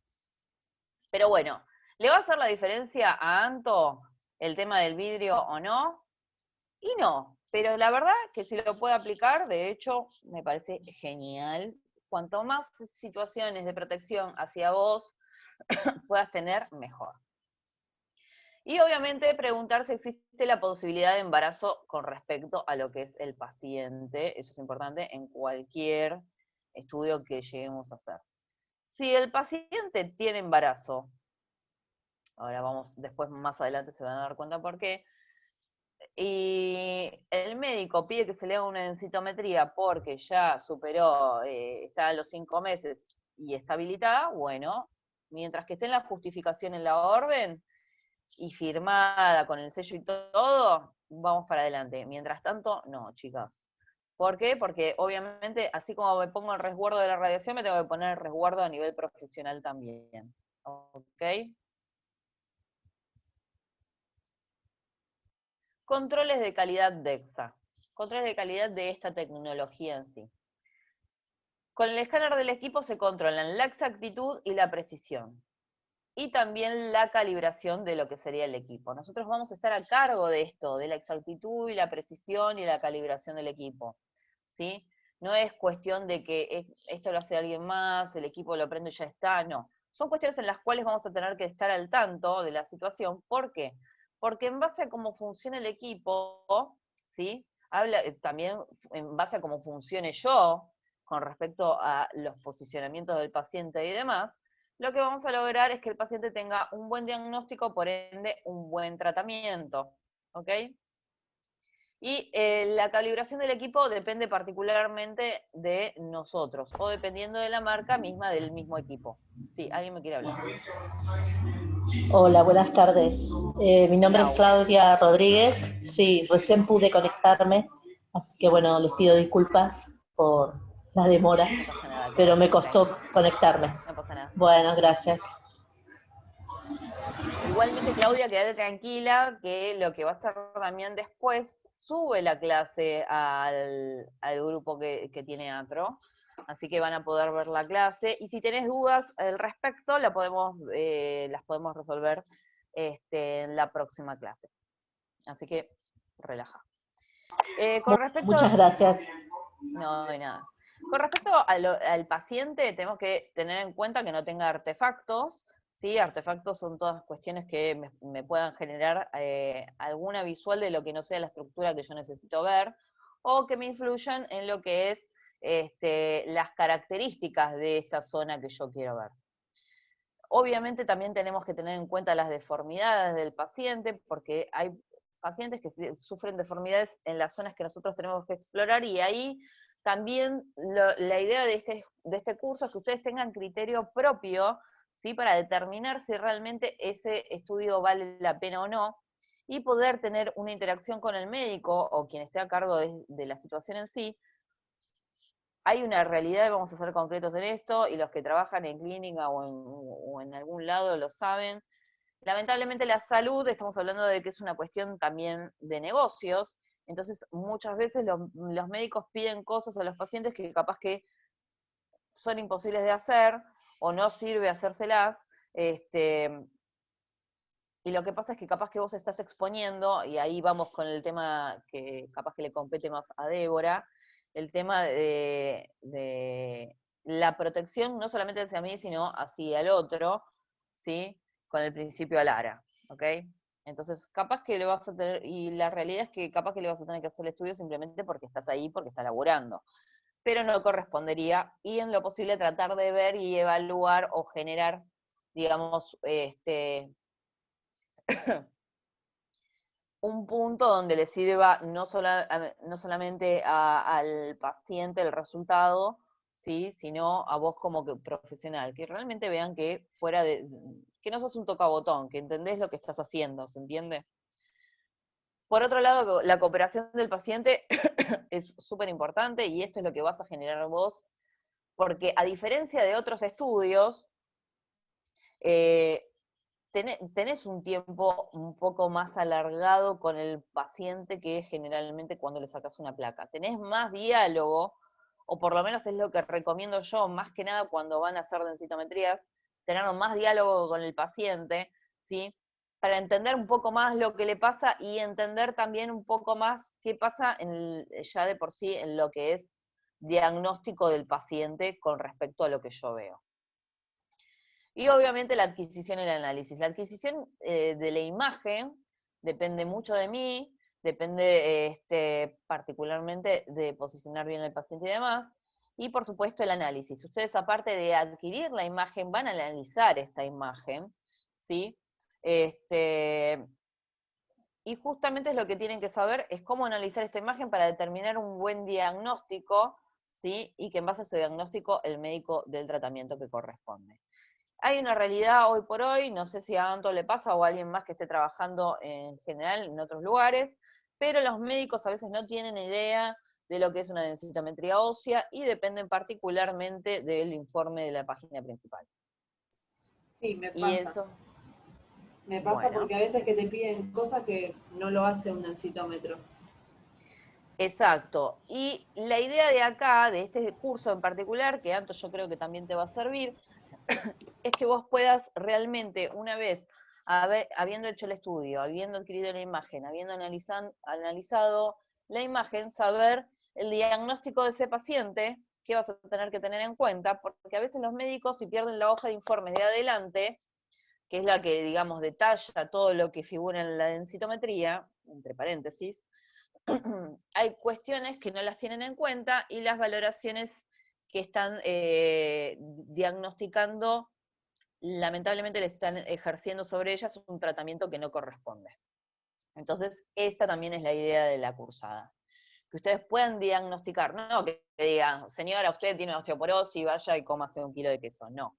Simplemente que puedan saber qué tiene, si el médico, y si tienen una ida y vuelta con el médico, como para generar una mejor dosificación de lo que sería el tratamiento con respecto a la paciente, él entienda el punto de vista que vos tenés, ¿sí? con respecto a lo que compete en esto, ¿no?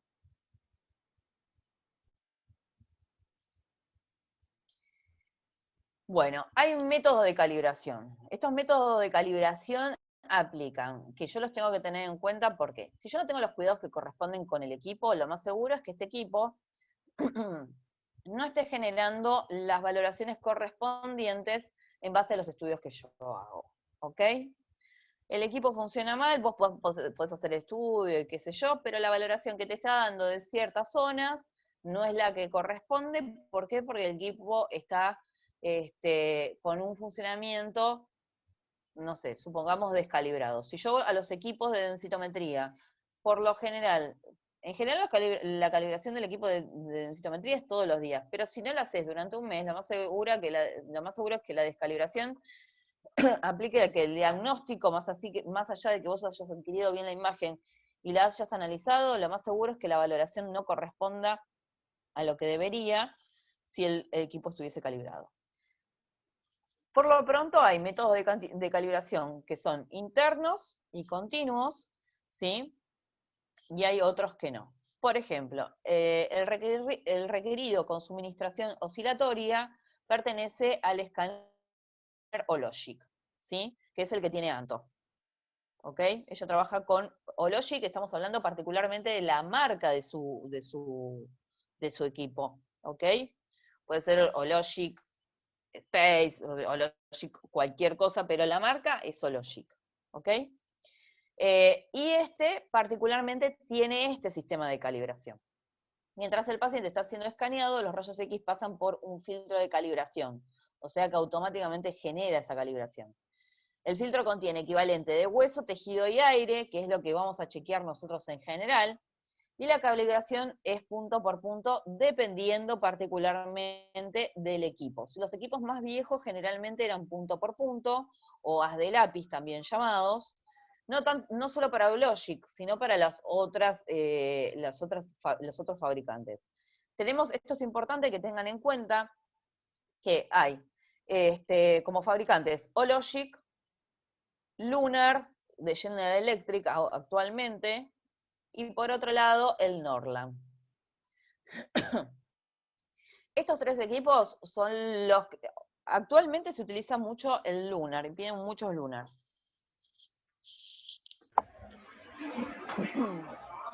Sí, Claudia. Sí, Janina, yo trabajo con el Norland. Bueno, con el Norland. Sí. ¿Cuál tenés? ¿Qué modelo? ¿Viejo, nuevo? ¿Es viejo, nuevo? No importa. No, no es tan moderno, digamos, porque es bastante lento. Es un intermedio. Claro. Desmuteate de nuevo, porque te pausaste. Claudia, sacate el mute. Te sacaste el micrófono, Claudia. Ahí está. Ahí está. Es lento. Bueno, lo que te dibuja a vos, ¿es punto por punto la imagen? Sí, dibuja, sí. Va dibujando todas las vértebras. Por ejemplo, nosotros hacemos columna lumbar. Está bien, pero de la segunda a la cuarta. Para. Sí. Yo te pregunto, ¿sí? ¿Cómo te hace el dibujo de la zona escaneada? ¿Por líneas? No, ¿O por franja? Por franja. Por franja. Okay. Bien. Por franja y marca puntos con distintos colores, ¿no? Sí, pero es por franja, o sea, se llama por franja entonces. No, se llama por haz de abanico. Haz pero de yo abanico. para diferenciarte lo uno del otro. Bueno, ahora te comento y vos después me vas a terminar de decir cuál es tu opción, Clau. Sí. Muteate un poquito. Bien. La calibración punto por punto, lo que recién decía, la calibración punto por punto, obviamente lo que están viendo acá, yo trabajo generalmente con el General Electric, Lunar, trabajé casi toda mi vida con ese.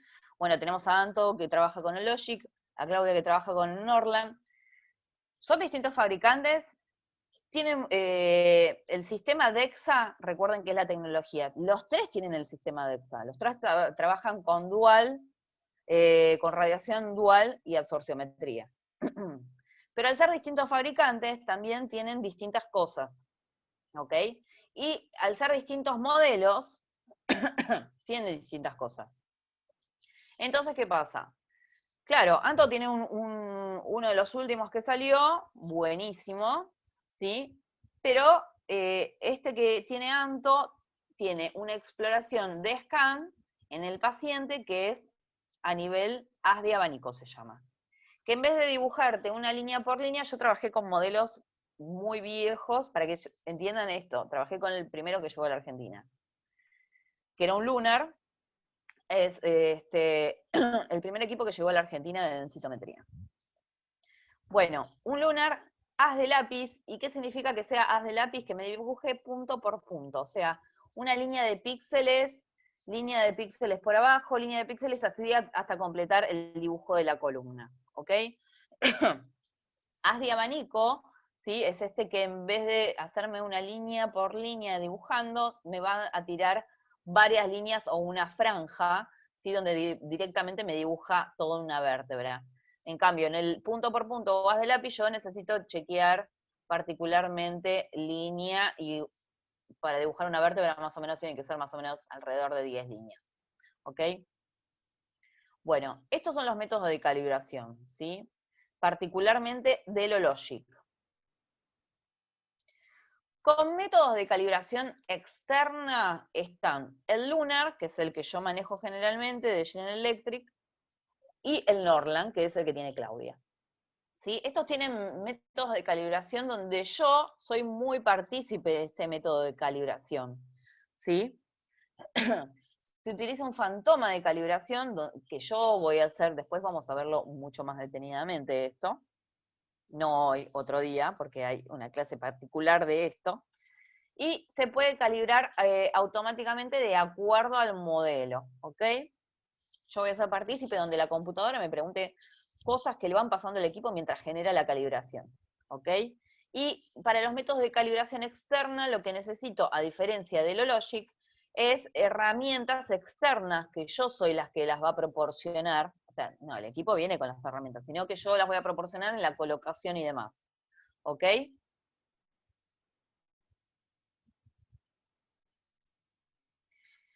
Con respecto al control de calidad de la tecnología que tengo, son los sistemas DEXA centrales incluyen fantomas que deben ser escaneados, en este caso, minuciosamente para evaluar la estabilidad del sistema. De eso se trata el control de calidad que se hace por medio de la calibración diaria. La densidad mineral ósea, la DMO, cuando hablamos de DMO, es densidad mineral ósea. Densidad mineral ósea, o DMO, es igual a gramos sobre centímetros cuadrados. Esto es importante que lo anoten porque está bueno, es algo que van a tener que tener así como al toque. Piensa en densidad mineral ósea, gramos centímetros ¿Puede cuadrados. repetir, ¿Okay? profe? No sé quién me habló, pero bueno, vamos a repetir. Sí, sí, puede Cuando repetir. hablamos de DMO, es densidad mineral ósea. La densidad mineral ósea es igual a gramos sobre centímetros cuadrados.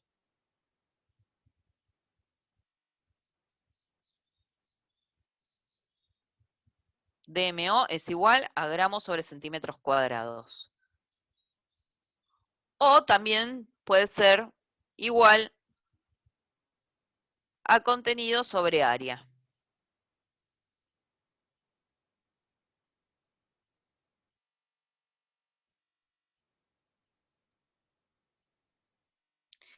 DMO es igual a B larga, M de mamá y D de dedo.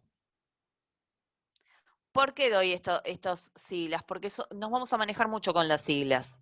Y es necesario que ustedes diferencien qué es una cosa de la otra. ¿Sí? BMD es, en inglés, bone, con B larga,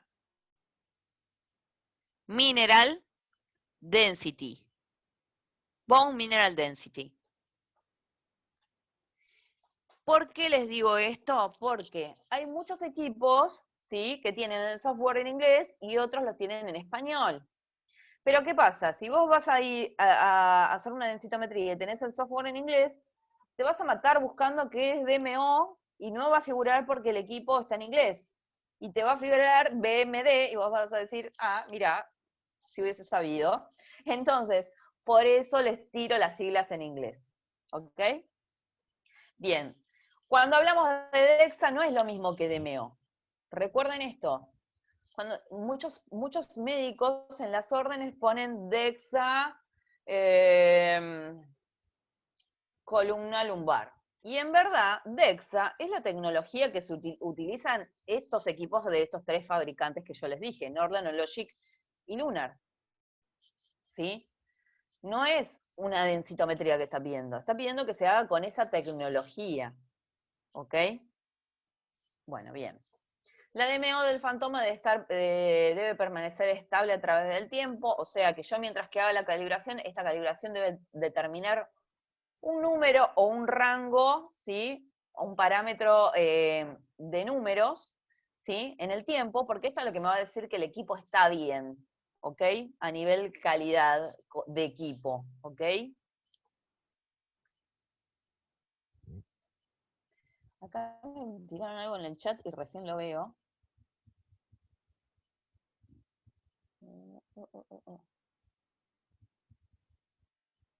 ¿Cómo debería decir la orden?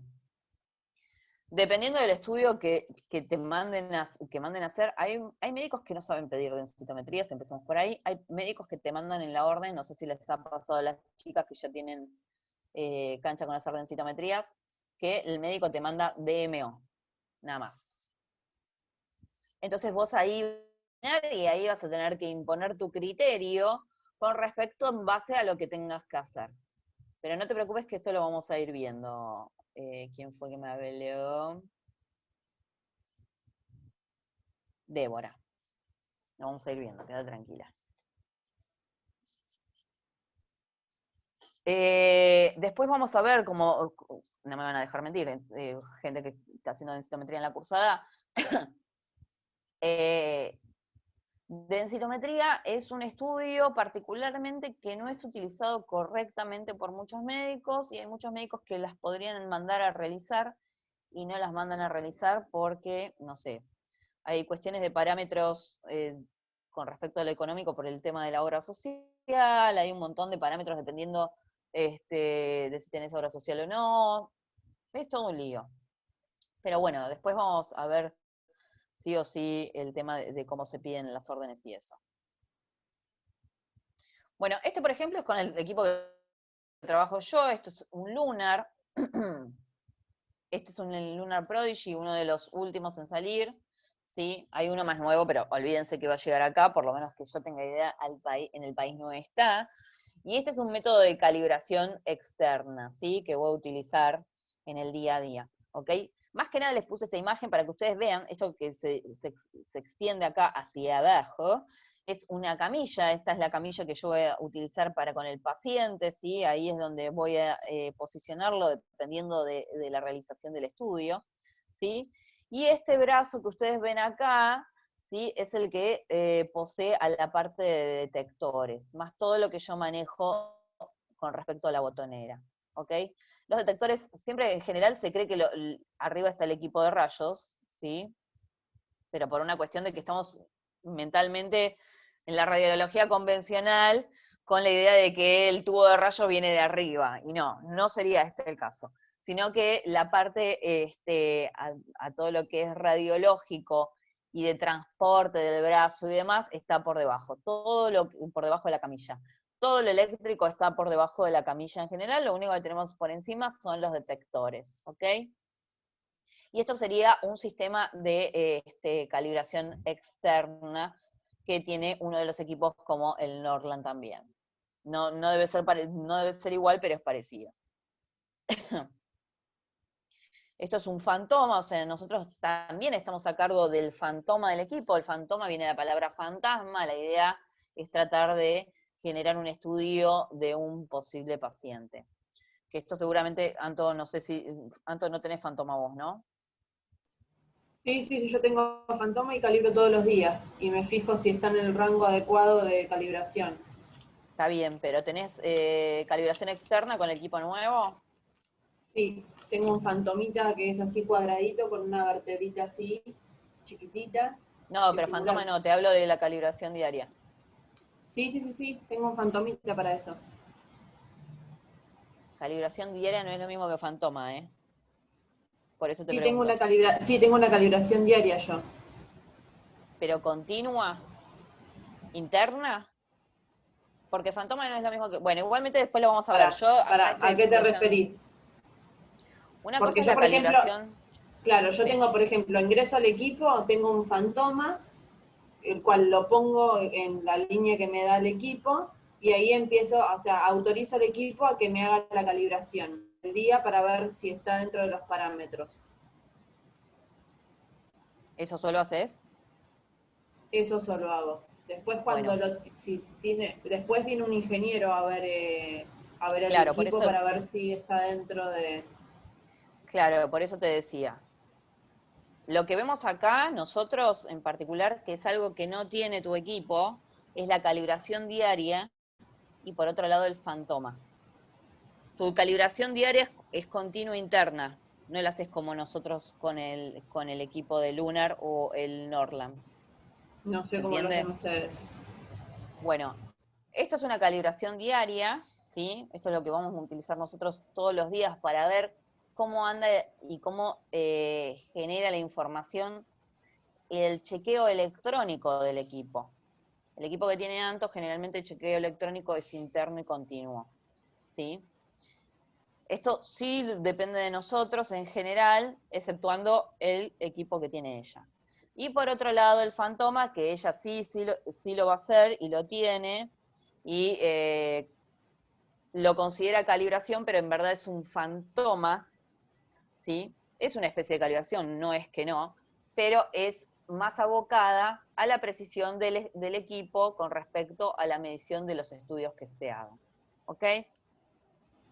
Esa es la diferencia, Anto, particularmente.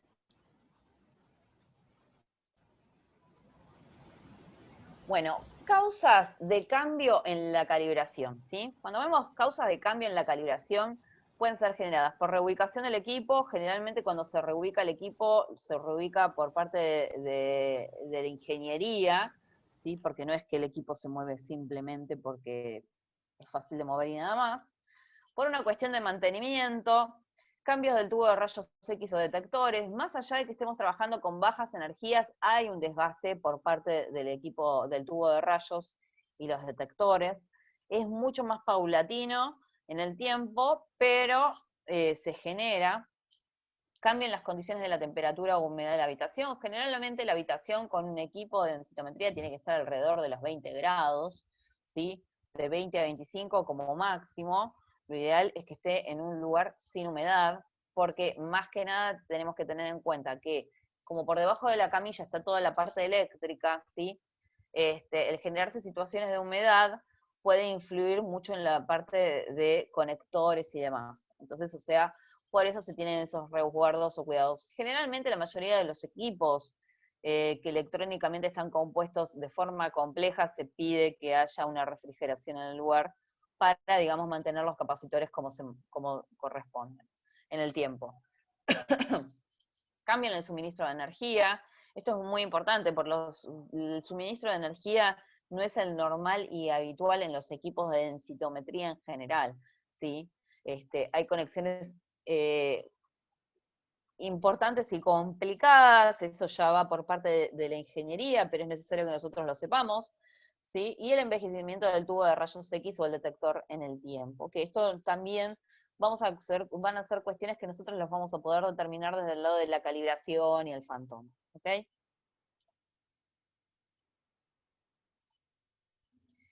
Diferencias en sistemas de DEXA, ¿sí?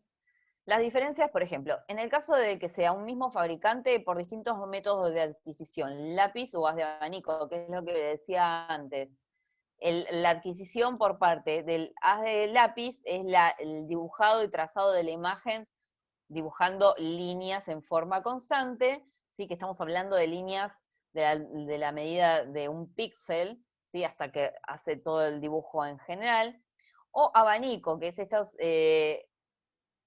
líneas, digamos, más gruesas, donde hay una cierta rapidez en el equipo debido a esto, que los dibujo más rápido y demás, ¿sí? Y tienen mejor definición también con respecto a lo que es la imagen. Porque generalmente los equipos con haz de lápiz son equipos viejos, ¿ok? Por distintos software, por distintas bases de datos de joven a normal, y la variabilidad de interaparato del más al 2%. Eso es la posibilidad de diferencias que pueden ver dentro del mismo fabricante, ¿ok? Generalmente el software de un fabricante puede ser distinto, ¿sí? Pero en compensación a eso, no aplica a que haya diferencias entre que yo haga un estudio de densitometría en un equipo viejo a la que haga en un nuevo, siempre y cuando sean del mismo fabricante, ¿ok? Variabilidad del aparato puede ser variar del más al menos 2%, pero esta variabilidad no me va a hacer la diferencia a lo que respecta el diagnóstico del paciente si yo lo hago en un equipo lunar de hace 20 años atrás con respecto al que hago hoy por hoy, ¿ok? También hay una cuestión de que la variabilidad depende mucho del técnico, ¿sí? En lo que respecta al posicionamiento y cómo se genera el estudio de densitometría en el paciente. Bueno, con respecto a las diferencias en el sistema DEXA, pero de distintos fabricantes, es que hay métodos diferentes de producción de energía. De hecho, más allá de que los tres fabricantes trabajen con DEXA, ¿sí? Hay diferentes variabilidades con respecto a lo que es eléctrico y energías en sí. El método diferente de detección de rayos X son distintos en su totalidad. La calibración son de distintas maneras. Vieron que Anto decía, no, yo tengo esta forma de hacerlo todos los días, y yo le decía, bueno, acá se divide en dos por este motivo y este otro. Bueno, eso también es parte de lo que son las calibraciones en sí.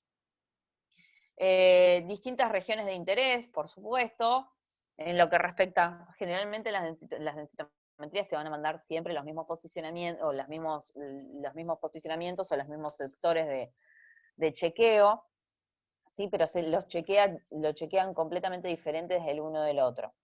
Y por otro, la variabilidad intermáquina, ya hay una variabilidad generalmente del menos al más 5,7%. Estamos hablando de una variabilidad que sí me puede generar entre un estudio y otro, ¿sí? Que uno me diga que el paciente tiene osteoporosis y que el otro tiene una normalidad, ¿ok? Entonces, esto hay que tenerlo en cuenta. Importante es saber que cuando yo hago un estudio de densitometría, lo ideal sería seguir haciéndolo en el mismo equipo o del mismo fabricante, que pertenezca al mismo fabricante, ¿ok? Y eso es todo por hoy. Necesito saber si tienen alguna duda.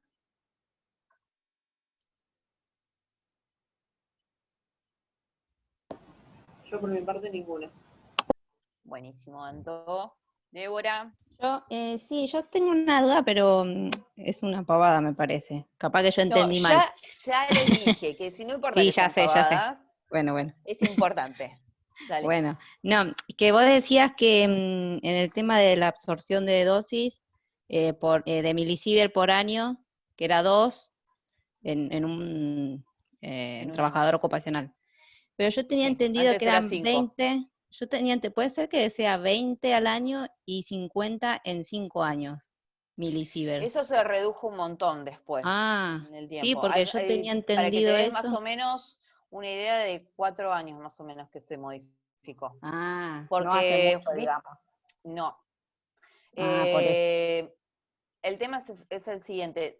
¿Recordás que de 1 a 3 milisievert estabas expuesto a ya tener problemáticas en tu cuerpo a nivel biológico por la absorción de la radiación? Sí.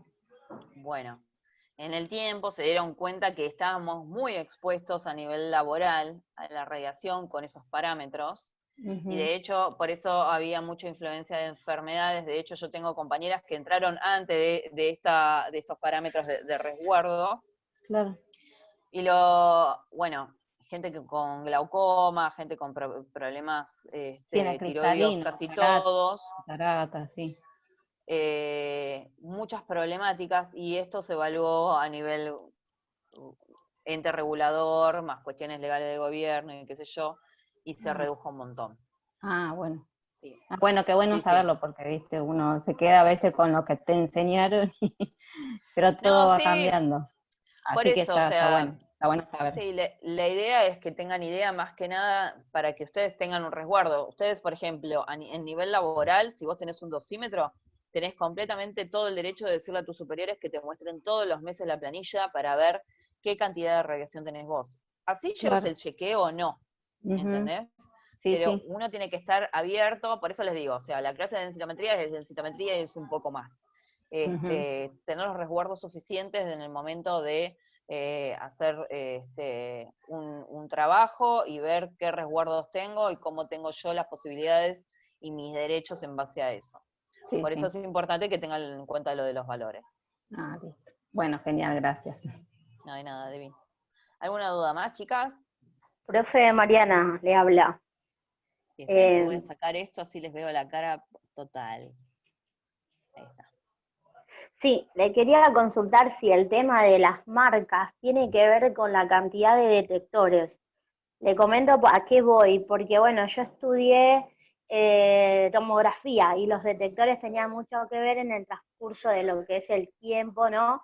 Lo que iba avanzando la tecnología. Esto es lo mismo, porque yo de densitometría, bueno, nunca vi nada, más que sé que es un estudio que valora la parte mineral de los huesos, la parte ósea, pero nunca tuve la posibilidad de conocer uno, ni una sala, nada, o sea que yo escucho y tengo esta duda, si tiene que ver con esa composición de la cantidad de detectores, porque hace mejor la calidad de imagen y bueno, y depende también la cantidad, tengo entendido que son más rápidos, comparando con lo que es el tema del tomógrafo.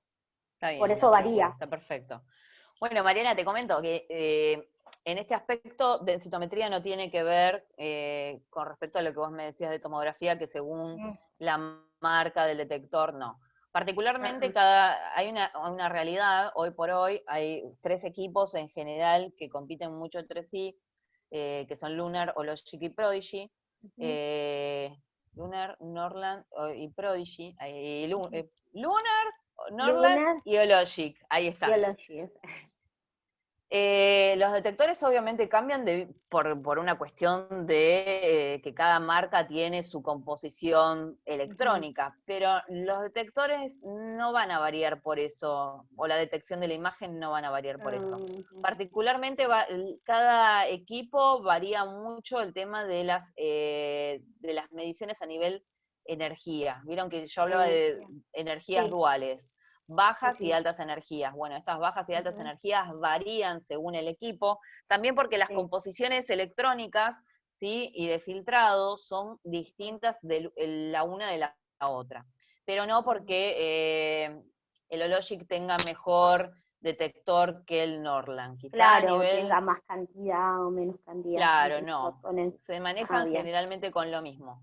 La idea particular de lo que es densitometría es no aumentar de ninguna forma el tope de radiación que tienen para que este estudio sea lo menos nocivo posible, ¿sí? Porque si vamos a la exposición en tomografía, más o menos, te tiró así más o menos una valoración, yo no podría estar al lado de un tomógrafo mientras les hacen, supongamos, una tomografía de cerebro hay al otros paciente. parámetros, de cuidado y demás. Entonces, o sea, hay mucha diferencia en las valoraciones de radiación, pero no tiene la nada que ver radiación. el tema de los detectores de tomo con el tema de densito. Generalmente Bien, tienen la misma cantidad, no varía, capaz varían 1 o 2 más, pero no. La idea es mantener lo más bajo posible el tema de la radiación en base a este estudio. De la radiación. Bueno, muchas gracias, profe. No, de Me va a nada, ir cerrando a medida que vaya viendo no, está perfecto, todas las pero otras clases, el estudio, qué para qué. ¿No? A ver, hay que tener una idea de cuando trabajamos con radiación en sí. Si podemos mantener todos los cuidados posibles, los mantenemos. Yo tampoco le voy a decir, vayan con el vidrio de densitometría a sacar una placa al lado del paciente, porque no es la idea. ¿Sí? Cada equipo tiene su herramienta, y la verdad que uno también se basa en lo que va estudiando a ver si es parecido o no, y es lógico. Así que no te preocupes. No, gracias. No hay nada. ¿Alguna duda más? Bueno, sabiendo ya de por sí que tenemos a 2 técnicas haciendo densitometrías, que es genial, y algunos de ustedes que seguramente alguna densitometría de alguien podrán rescatar, les recomiendo en lo posible hacerlas parte en algún momento del grupo, mientras vamos viendo, mientras vamos haciendo las clases y demás, para chequear las densitometrías que tienen a mano, porque se las hicieron ustedes, porque se las hizo mamá, se las hizo la abuela, se las hizo, no sé, la tía, la vecina, la que sea, ¿sí? O alguna que ustedes puedan rescatar de los pacientes que están haciendo, y también sacarse dudas de eso, en base a la evaluación, el tema del diagnóstico en sí y demás, ¿ok? ¿Sí? Buenísimo. Bueno, chicos, un gusto, la verdad, un placer empezar otra camada de gente. Bueno, ya igualmente lo que Dami hizo es generar un grupo de WhatsApp con todos ustedes, si no malinterpreté, ¿ok? Donde le dice que aparezcan con el nombre, que esto, que lo otro. Bueno, ahí también, si quieren, pueden subir fotos de densitometrías para ir viéndolas y demás, y que juntos podamos hacer la evaluación en sí y ir creciendo en esto. ¿Les parece? Buenísimo. Me alegra que les haya gustado la clase, bueno, a Débora que le gustó, por lo menos.